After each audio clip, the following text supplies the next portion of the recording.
नमस्कार। आज हम भारत में हाल ही में हुई दो बड़ी विमानन घटनाओं पर बात कर रहे हैं।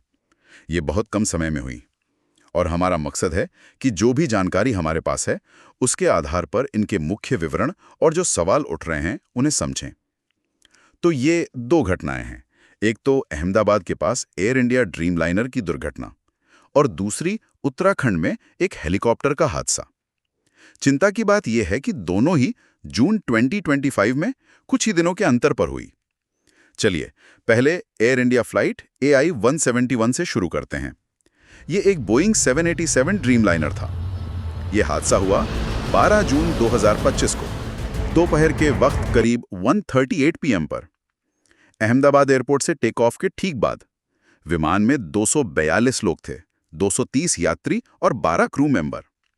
और दुखद बात यह है कि इनमें से 241 की जान चली गई। सिर्फ एक यात्री बचे।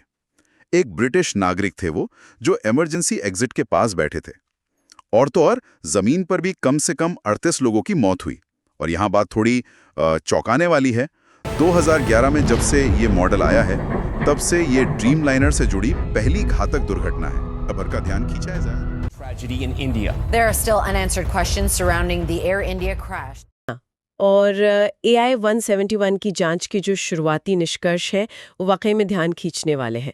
हमारे पास जो वीडियो सबूत है और जो ब्लैक बॉक्स से शुरुआती डेटा मिला है, उससे पता चलता है कि विमान करीब 625 फीट तक ऊपर गया और फिर बिना किसी आग के निशान के तेजी से नीचे आ गया। और एक महत्वपूर्ण बात यह है कि विमान का जो रैम एयर टर्बाइन है, जिसे RAT कहते हैं, वो खुला हुआ पाया गया है। ये RAT एक तरह की छोटी टरबाइन होती है जो इमरजेंसी में बिजली देती है, और ये तभी खुलती है जब दोनों इंजन बंद हो जाए या फिर प्लेन की मेन पावर सप्लाई फेल हो जाए। अच्छा, तो इसका मतलब ये हुआ कि क्या जांच का मुख्य फोकस इंजन फेलियर पर है या और भी पहलू देखे जा रहे हैं? बिल्कुल, दोनों इंजनों का एक साथ फेल होना ये एक मुख्य संभावना है जिस पर ध्यान दिया जा रहा है। लेकिन जांच का दायरा सिर्फ यहीं तक नहीं है। इंजन थ्रस्ट के अलावा हाइड्रोलिक सिस्टम कैसा काम कर रहा था, फ्लैप्स ठीक थे या नहीं। फ्लैप्स मतलब वो हिस्से जो पंखों पर होते हैं और टेक ऑफ लैंडिंग में मदद करते हैं। अच्छा। और लैंडिंग गियर की क्या स्थिति थी, इन सब की बहुत गहराई से जांच हो रही है। ये एक बहुत जटिल प्रक्रिया है। इसमें भारत और अमेरिका दोनों देशों के एविएशन अधिकारी शामिल हैं। साथ ही विमान बनाने वाली कंपनी बोइंग और इंजन बनाने वाली GE यानी जनरल इलेक्ट्रिक, उनके विशेषज्ञ भी इसमें शामिल हैं। ठीक है, तो ये तो ही ड्रीमलाइनर की बात।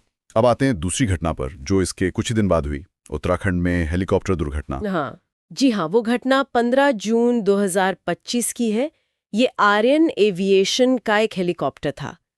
ये तीर्थयात्रियों को श्री केदारनाथ धाम से गुप्तकाशी ले जा रहा था और गौरीकुंड के पास उत्तराखंड में ये दुर्घटनाग्रस्त हो गया।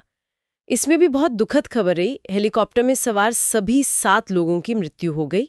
पायलट थे, 2 बहुत छोटी बच्चियां थीं, करीब 2 और 10 साल की उम्र की, और बाकी तीर्थयात्री थे।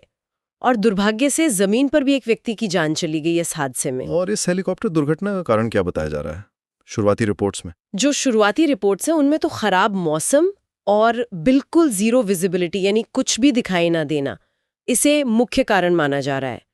देखिए, पहाड़ी इलाकों में मौसम बहुत तेजी से बदलता है और ये उड़ान के लिए एक बहुत बड़ा खतरा बन सकता है। हाँ, ये तो है। और अगर हम इसे थोड़ा बड़े परिप्रेक्ष्य में देखें तो नागरिक उड्डयन मंत्रालय ने इस पर बहुत तेजी से प्रतिक्रिया दी है।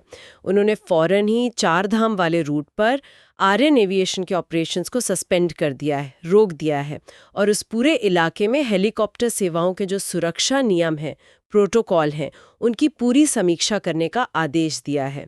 तो इससे पता चलता है कि इसे कितनी गंभीरता से लिया जा रहा है। तो ये दिलचस्प है। कुछ ही दिनों के अंदर दो बिल्कुल अलग तरह की बड़ी विमानन घटनाएं। एक तरफ एक बहुत ही आधुनिक state of the art Dreamliner विमान, जहां शुरुआती संकेत शायद किसी तकनीकी खराबी, मुमकिन है इंजन की तरफ इशारा कर रहे हैं, और दूसरी तरफ एक हेलीकॉप्टर जहां ऐसा लगता है कि मौसम एक बड़ा कारण रहा। बिल्कुल सही। जो स्रोत हमारे पास हैं उनके आधार पर हम यही कह सकते हैं।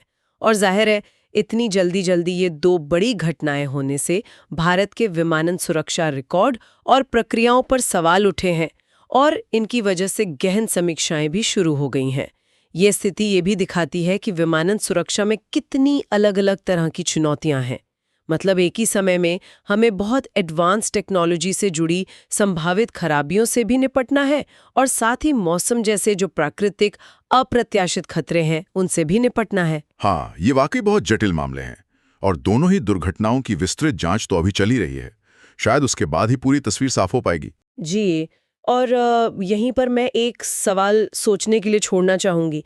जब दो बिल्कुल अलग तरह की विमानन आपदाएं, मतलब एक में शायद आधुनिक तकनीक फेल हुई और दूसरी में प्रकृति का कोई पहलू हावी रहा, और ये दोनों इतने कम समय में एक ही देश में होती हैं, तो ये हमें विमानन जोखिमों के प्रबंधन के बारे में क्या सोचने पर मजबूर करता है? क्या ये इस पर एक बड़ा सवाल खड़ा करता है कि कोई देश अपने हवाई क्षेत्र में जो अलग अलग तरह के ऑपरेशंस चलते हैं, बड़े जेटलाइनर से लेकर छोटे हेलीकॉप्टर तक, उनसे जुड़े जो विविध जोखिम हैं, उनका एक साथ प्रभावी ढंग से प्रबंधन कैसे किया जा सकता है?